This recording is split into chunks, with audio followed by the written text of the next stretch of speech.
મિત્રો આપ સૌ એને ઓળખો જ છો કે જેને ગુજરાતની અંદર મહામંથન દ્વારા ખેડૂતો માટે અવાજ ઉઠાવેલો અને ગુજરાતનો ટાઈગર કહેવાતા એવા ઈશુદાનભાઈ ગઢવીને વિનંતી કરું કે આજની સભાને અનુરૂપ પોતાનું વક્તવ્ય આપશે ઈશુદાનભાઈ ગઢવી.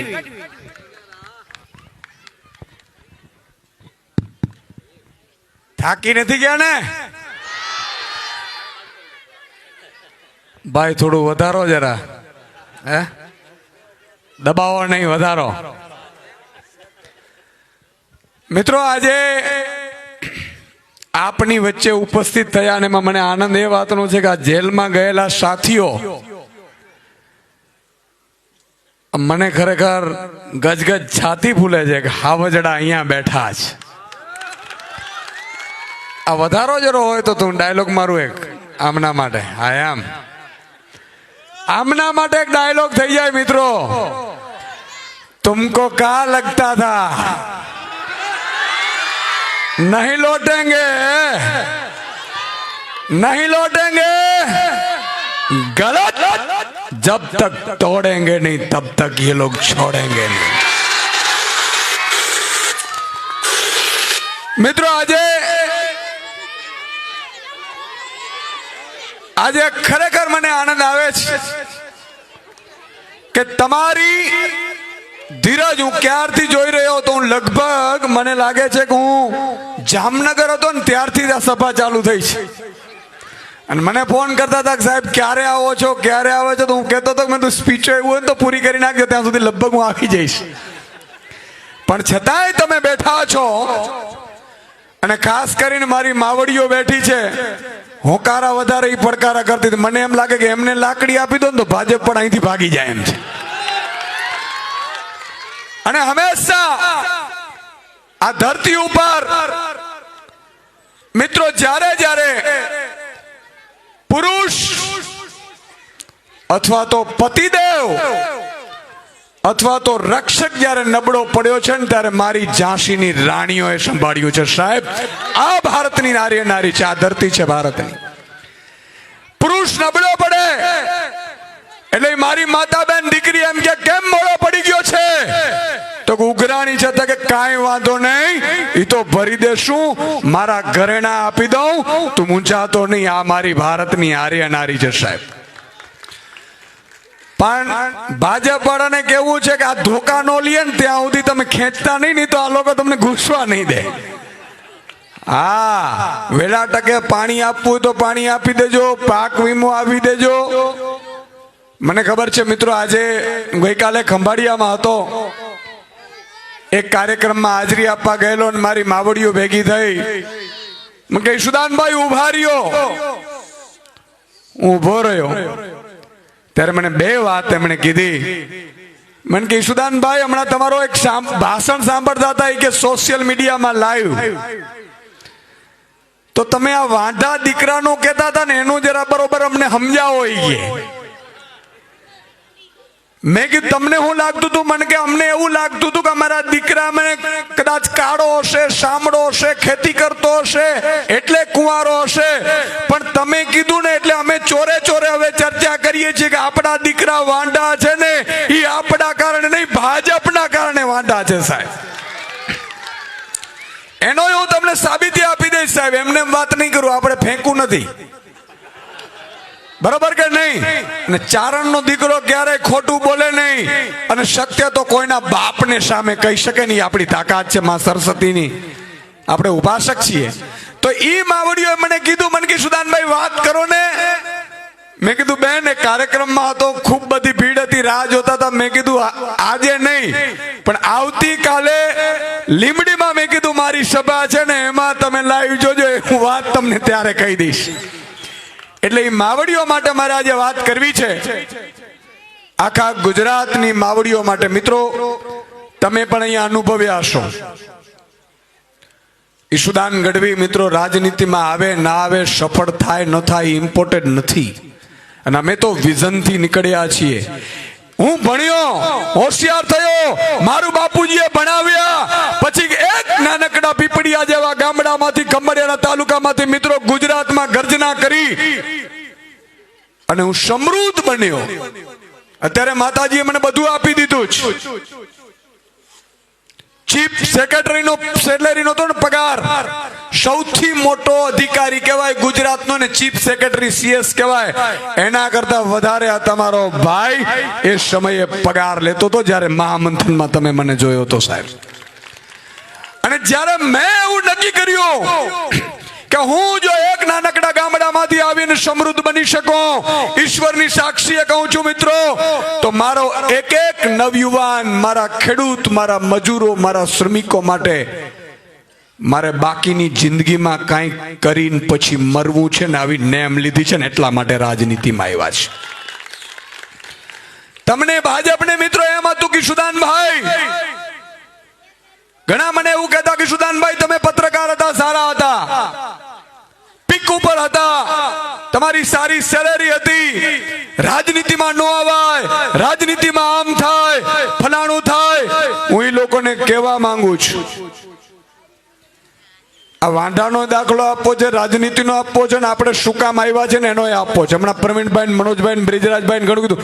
બ્રિજરાજે તો મને જેલનું જરા કહી દીધું, જરા સૂત્રો કે કીધું મને કહેજો હવે મારો વારો છે.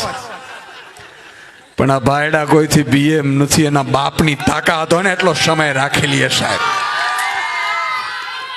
અને અમારો દ્વારકાધીશ તો સાહેબ જન્મમાં જ જેલમાં લીધો છું. હું તો દ્વારકાનો લાલ છું. ભાજપ વાળો નહીં, હિન્દુસ્તાનનો કોઈ એવા ડોનની તાકાત નથી કે આ તમારા ટાઈગરને ઝુકાવી શકે સાહેબ. તો કહેવા ઈ માંગતો તો મિત્રો કે મેં જોયું કે સાહેબ ખેડૂતોના નામે રમત થતી હોય, મજૂરો શ્રમિકોના વિરુદ્ધ કાયદા બનતા હોય. ભાજપ સરકાર છે, વિધાનસભા આવે એટલે કાયદો લાવે કે જો નહેરમાંથી પાણી ચોરશો તો તમને જેલ થશે, મારા ખેડૂતો ઉપર ફરિયાદો થાય, મારા ખેડૂતોના ખેતરમાં વીજ થાંભલાઓ નખાય, મરજી પડે એવી રીતે નખાય, અને ભાડે પોલીસ લઈને નખાય. કંપની વાળાને ભાડે પોલીસ આપે. તમે ખબર છે વીજળીના થાંભલા પડ્યા છે, આમાં કોઈને પડ્યા છે ખેતરમાં? આજુબાજુના પડ્યા છે ને પૂછજો. વીજનો થાંભલો આવે એટલે ખેડૂતને એની માતા, બેન ને દીકરીને બધા ઉભા રહી જાય. ત્યારે મિત્રો આમ આમ હજી ઉભા રહીએ ને કે અમે કામ નહીં કરવા દઈએ, તાતા ખાખીની લાઈન થાય. આ ખાખીની લાઈન થાય. હવે ખબર પડી મિત્રો, ગોપાલભાઈ ઇટાલિયાએ પૂછ્યું વિધાનસભામાં કે ખેડૂતોના ખેતરમાં થાંભલા મજબૂતીથી નાખો છો તો સિંગમ બની નાખો છો તો આ સિંગમ કઈ રીતે આવે છે? ત્યારે ભાજપ સરકારે ખુલાસો કર્યો છે કે દ્વારકા ને કચ્છમાં કંપનીઓને ભાડે પોલીસ આપતી હતી. બોલો આ ભાજપ સરકાર. આ તમે સામે મળે છે ને જે PSI બધા ઉભા હોય, મારે PSI માટે ને પોલીસ માટે માન છે ને એમને કહું છું કે તમારે મૂંઝાવાની જરૂર નથી. જે દિવસે આમ આદમી પાર્ટીની સરકાર આવશે તો ઈશુદાનભાઈ તમારો ગ્રેડ પે વધારશે ની જવાબદારી આપું છું સાહેબ. તમારા માટે પણ અમે લડવાના છીએ, પણ એમની મજબૂરી જુઓ મિત્રો. આ તો મારે ભાજપને કહેવું છે કે હવે કઈ મોટા ઉદ્યોગપતિઓને ત્યાં નચાવવાનું બાકી હોય તો કહી દેજો. પોલીસ વાળા સાહેબ ખેડૂતની સામે ઉભા હોય, ખબર છે ઉપાડે ટીંગા ટોળી કરીને, એ ભાડે આવે છે. બોલો હારું, આપણે ખબર જ નહોતી. આ ભાડે આપે છે. ભાઈ તમે ઉદ્યોગપતિને, કંપનીઓને પોલીસ ભાડે આપો તો અમને આપો ભાડે, બરોબર કે નહીં? આપણે 10 પોલીસ ને PSI ભાડે લઈ લઈએ. તમારો જે રોજ થાય અમારી પાસેથી, ખેડૂત પાસેથી પણ લઈ લ્યો. અને આ બાજુ ખેડૂતની પોલીસ ઉભી હોય, આ બાજુ ઉદ્યોગપતિની કંપનીની પોલીસ ઉભી હોય, અને હામાં અમે ભલે એકબીજાને જેલ કરે. આપણે હું વાંધો, બરોબર કે નહીં? આ બરોબર છે કે હાથ ઊંચો કરીને એટલે મને ખબર પડે કે બરોબર છે. હા એમ તો મિત્રો આ વાત વિધાનસભામાં પહોંચાડવાની છે કે કંપનીઓ વાળા હું ઢીલો લઈને આવ્યા. મારા બેટા મરજી પડે ત્યારે ફરફરિયું આપીને 2 લાખનો ચેક પકડાવી દે એટલે આપણી પોલીસ વહી જાય ખેડૂતોને જેલમાં નાખવા. એ ખેડૂતોને પણ મારે કેવું છે, ચિંતા કરવાની જરૂર નથી. માત્ર 1.5 વર્ષ સંઘર્ષ કરી લ્યો, પછી તમારો ભાઈ જિંદગીમાં તમને નીચું જોવડાવે ને તો ઈશુદાન ગઢવી નામ મટી જાય સાહેબ. શેના માટે રાજનીતિમાં આવ્યા છે એ વાત હું કરતો હતો. તો મિત્રો ખેડૂતો, ગરીબો, વંચિતો, શોષિતો એને લૂંટવાના કાયદા બનાવવામાં આવ્યા, પોલીસથી ડરાવવાના કાયદા બનાવવામાં, ધમકાવવાના કાયદા બનાવવામાં આવ્યા. અને એટલા માટે મેં મિત્રો નક્કી કર્યું હતું કે જ્યાં સુધી મારો ગરીબ, ખેડૂત, વંચિત, શોષિત માટે લડીશ નહીં. અને લડવું તો કોકે પડશે ને. તકલીફ એ છે કે આપણે ભગતસિંહ થાય પણ સામેવાળાના ઘરમાં, આપણા ઘરમાં નહીં. આપણે તાળીઓ પાડીએ આ બધા જેલ માટે, આ લોકોને અભિનંદન પાઠવવા પડે કે હજી ભાજપનો ખેસ નથી પહેર્યો, તાળીઓ પાડો.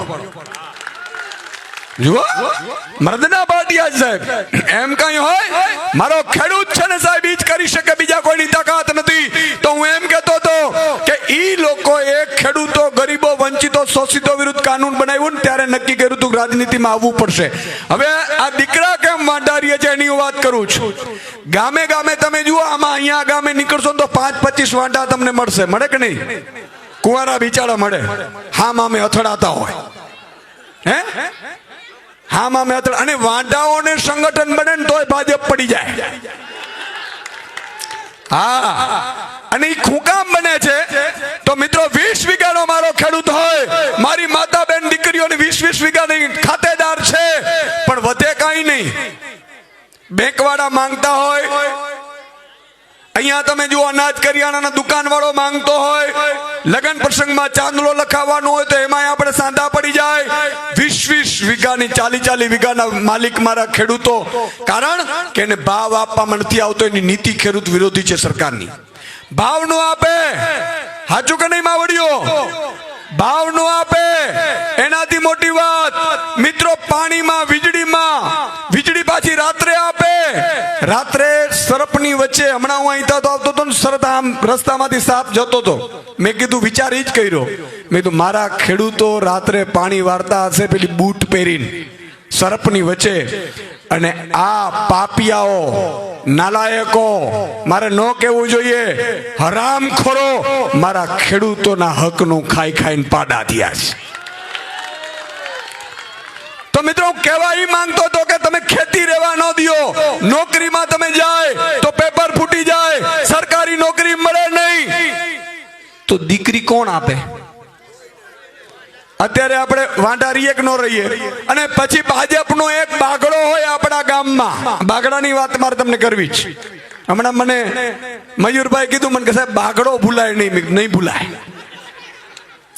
તો મિત્રો હું કહેવા ઈ માંગતો હતો કે આપણે સરકારી નોકરી આપે નહીં, ખેતીમાં વધવા ન દઈએ, મજૂરીના ભાવ ન આપે, તો દીકરાને આપણે કહીએ કે શું કરે દીકરો? તો ખેતી કરે છે. એટલે દીકરીના મમ્મી ને પપ્પા બે શું કહે ખબર છે? હમણાં અમારે વિચાર નથી. તો મમ્મી પપ્પાને એમ થાય હારો દીકરો આટલો રૂપાળો, રાત્રે પાણી વારે, કોઈ વ્યસન નહીં, ક્યારેક થોડો ઘણો મસાલો ખાઈ લે, બાકી વ્યસન નહીં. બરાબર છે? અને આટલો મજબૂત, અને હારો આપણા દીકરાને કોઈ છોકરી ન આપે. પણ માતા બહેનો, આજે તમને કહીને જાઉં છું, છોકરી ભાજપ વાળાના કારણે નથી મળતી. કુંવારો દીકરો તમારો એટલે છે. તાળી પાડો એકવાર ગમે તો તમને. કેમ? કદાચ આવું થાય તો શું થાય મિત્રો? મારું સપનું છે ઉત્તમ ખેતી, મધ્યમ વેપાર ને કનિષ્ક નોકરી. બરોબર કે નહીં? ઈ જ ખેડૂતનો દીકરો 40 વીઘાની જમીન હોય અને કુંવારો હોય, પણ જો લોકરક્ષકમાં લાગી જાય, કોન્સ્ટેબલમાં, તો મળી જાય, છોકરી મળી જાય. છોકરી મળી જાય. ઈ જ છોકરો એવો જ બાંધો, ઈ જ રૂપાડો, એવી જ રીતે સરખું છોકરી મળી જાય. તો મિત્રો આપણું સપનું છે, અને આ ખેડૂતો અને એના દીકરાઓની અસ્તિત્વની લડાઈ છે સાહેબ. ઈશુદાન ગઢવી હારે કે જીતે એ મહત્વનું નથી, આમ આદમી પાર્ટી હારે કે જીતે મહત્વનું નથી. મારો ખેડૂત જીતવો જોઈએ, મારો લાલ જીતવો જોઈએ સાહેબ. એના માટેની લડાઈ છે. તો કઈ રીતે ઉત્તમ ખેતી થઈ શકે? તો પંજાબમાં આમ આદમી પાર્ટીની 4 વર્ષની નાના બાળકની સરકાર છે. આ બાળકો છે સાહેબ, આને ખબર ન હોય, પણ એના મમ્મી પપ્પા એને ભણાવે છે. શું કામ? શું કામ ભણાવે છે? બેટા દીકરા તારું એક નામ બોલ. દીકરી તારું તારું તારું તારું બોલ, બોલી દે નામ. કાજલ, માયા. હવે આ માયા છે. માયાના મમ્મી પપ્પાને એવો હરખ હોય કે મારી માયા કલેક્ટર બનીને આવે, મારી માયા ડોક્ટર બનીને આવે, મારી માયા એન્જિનિયર બનીને આવે, પણ માયા માટે ભાજપે શિક્ષક જ ન આપ્યું હોય તો માયા બિચારી અહીંયા ને અહીંયા પાછી આપણે ત્યાં ને ત્યાં ફરતી રહે. મારી દીકરીઓની આટલી ટેલેન્ટ છે મિત્રો, નાસા ઉપર જઈ શકે એવી તાકાત ધરાવે છે, પણ આ ભ્રષ્ટ ભાજપના કારણે આ વ્યવસ્થા થઈ નથી શકતી. તો 4 વર્ષ આ તમારો ભાઈ સપના લઈને આવ્યો છે, એમને વાતું નથી. આપણે તાળીઓ પડવાથી કે હોકારા પોકારા કરવાથી પણ આપણે નહીં કરી શકીએ.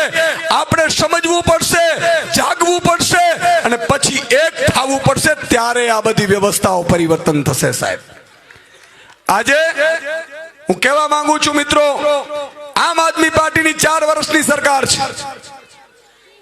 એને શું કર્યું ખબર છે? ભગવત માન મુખ્યમંત્રી બન્યા. મુખ્યમંત્રી બન્યા પછી ભગવત માને તમામ અધિકારીઓની મીટિંગ બોલાવી, કલેક્ટરની બોલાવી, જીબી વાળાને બોલાવ્યા, બધાને બોલાવીને કીધું તમારો ટાઈમ શું છે ભાઈ નોકરીનો, બરોબર સાંભળજો. આ કાન બે બાજુ અહીંયા રાખજો, મને ખબર થાકી ગયા છો પણ તોય રાખવું જરૂરી છે. 30 વર્ષથી કડદા કાઢવાના છે. તો મિત્રો એને કીધું કે અમારી 10 થી 6 ની નોકરી છે. ભગવત માને આદેશ કર્યો સાહેબ આમ આદમી પાર્ટીના મુખ્યમંત્રીએ પંજાબના કે કાલથી મારા ખેડૂતને 10 થી 6 માં વીજળી મળવી જોઈએ, રાત્રે મારો ખેડૂત પાણી વારવા નહીં જાય. આ વ્યવસ્થા પેદા કરવી છે સાહેબ. જુઓ, પછી એમણે કીધું કે ખેડૂતોની શું સમસ્યાઓ છે, તો કે મંડીઓમાં ખેડૂતોને કરદા થાય, લૂંટ થાય છે. એમણે બધાની મીટિંગ બોલાવી અને કહી દીધું કે કોઈ પણ ખેડૂતનો મંડીમાં એટલે કે એપીએમસી માં, માર્કેટ યાર્ડમાં એમએસપી થી નીચે કોઈ ખરીદી કરી શકશે? ગમે તો તાળી પાડો એટલે મને ખબર પડે, સમજાણો બરોબર. શું કીધું? કોઈ પણ એમએસપી થી નીચે ખરીદી નહીં કરી શકે. અને ઘરેથી પણ જો ખેડૂત વેચવા માંગે, કોઈ વેપારીને ખેડૂતનો માલ લેવો હોય તો માલ પૂરો એમએસપી થી ખરીદવાનો. જો વેપારી એને માલ ઓછામાં ખરીદે એટલે બીજા દિવસે જેલ જાય. આવી વ્યવસ્થાઓ આમ આદમી પાર્ટીએ પેદા કરી છે. 30 વર્ષના કરદાઓને મારે પૂછવું છે કે ઈશુદાન ગઢવી રાજનીતિ છોડી દે કાલે. જો તમે 20 મુદ્દાઓ કરી દો ને તો ઈશુદાન ગઢવીને કોઈ રાજનીતિનો ભરખા નથી કે શોખ પણ નથી સાહેબ. હું તો આ બાળકોના સપના લઈને આવ્યો છું, આ ખેડૂતોના સપના લઈને આવ્યો છું. અને જ્યાં સુધી આ સપના પૂરા નહીં થાય ને ત્યાં સુધી તમારો ટાઈગર મોરે મોરો દેવામાં છે સાહેબ.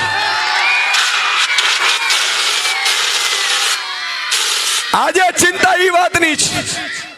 હવે સમજો તમે ઉત્તમ ખેતી હોય, ખેડૂતને 3 પાક લઈ શકે એવી વ્યવસ્થા હોય, એના ઘરેથી પૂરેપૂરો માલ લેવાઈ જાય. આ ટેકુડિયું ફેકુડિયું આપણે બંધ કરી દેવી છે.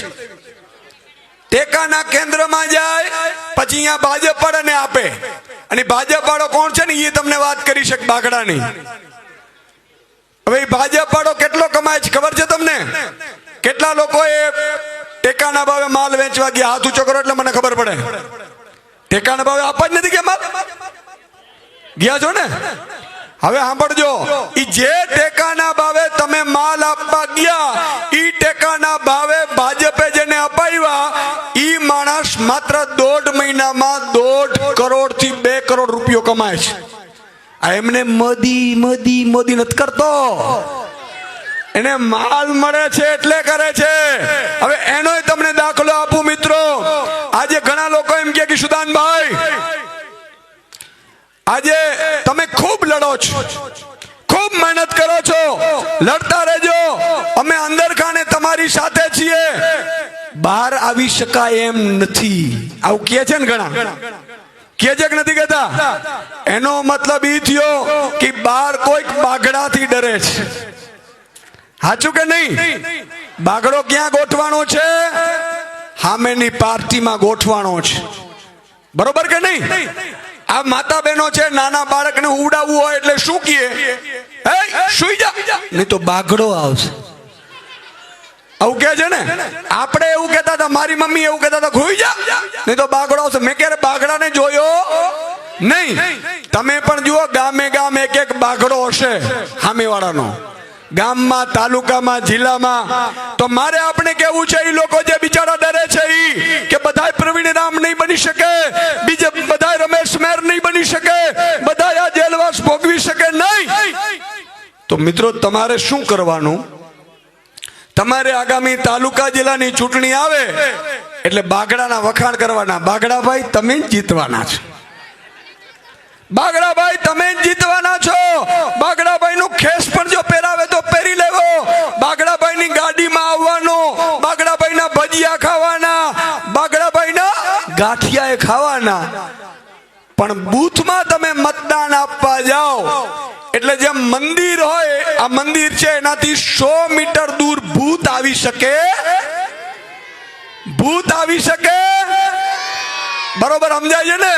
એમ મિત્રો મતદાનનું જ્યાં કેન્દ્ર હશે ને એનાથી 100 મીટર દૂર બાગડો આવી શકે.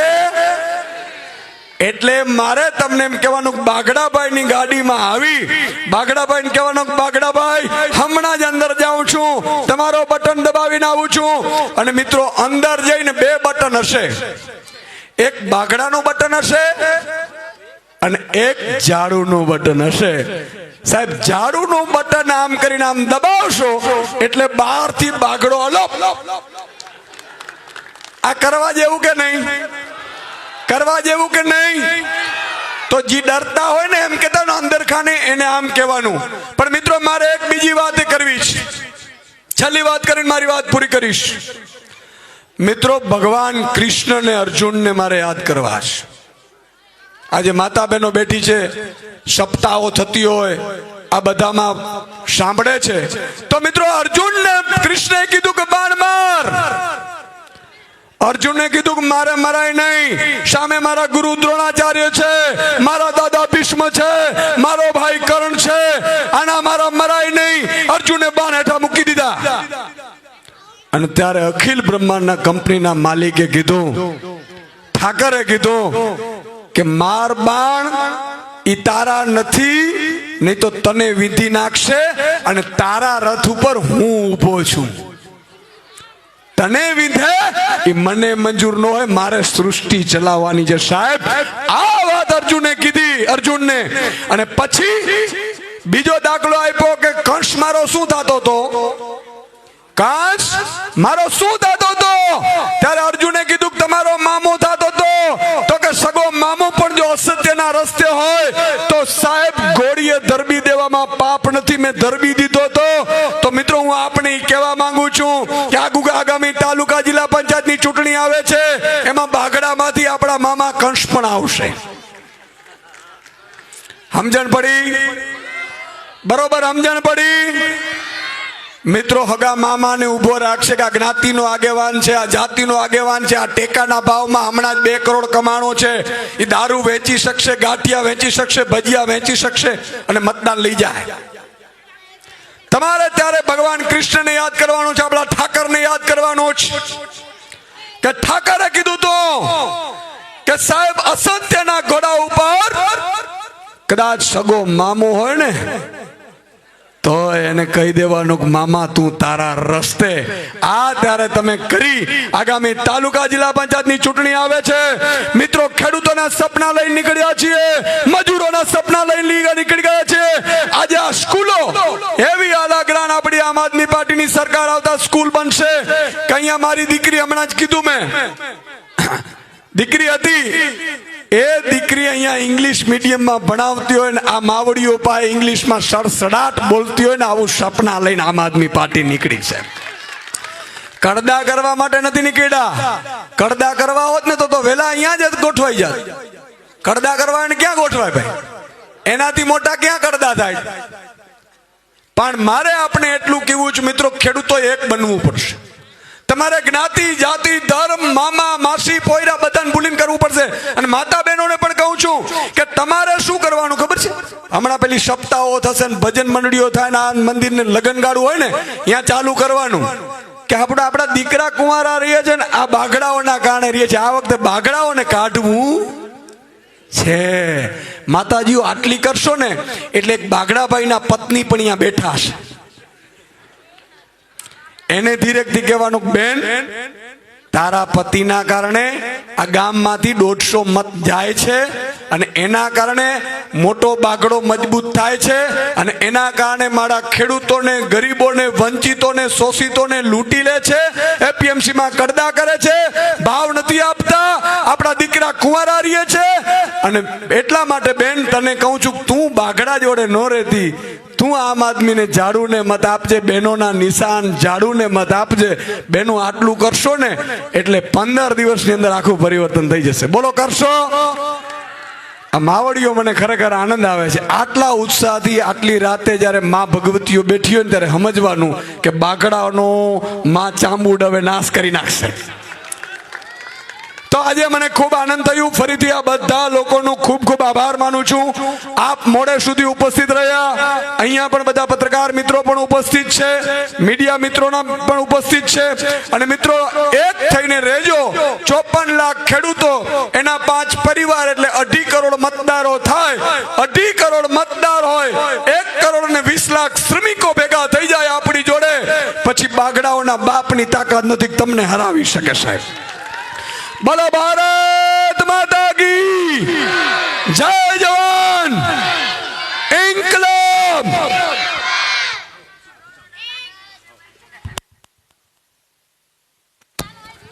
ખૂબ ખૂબ આભાર ઈશુદાનભાઈ ગઢવી સાહેબનો.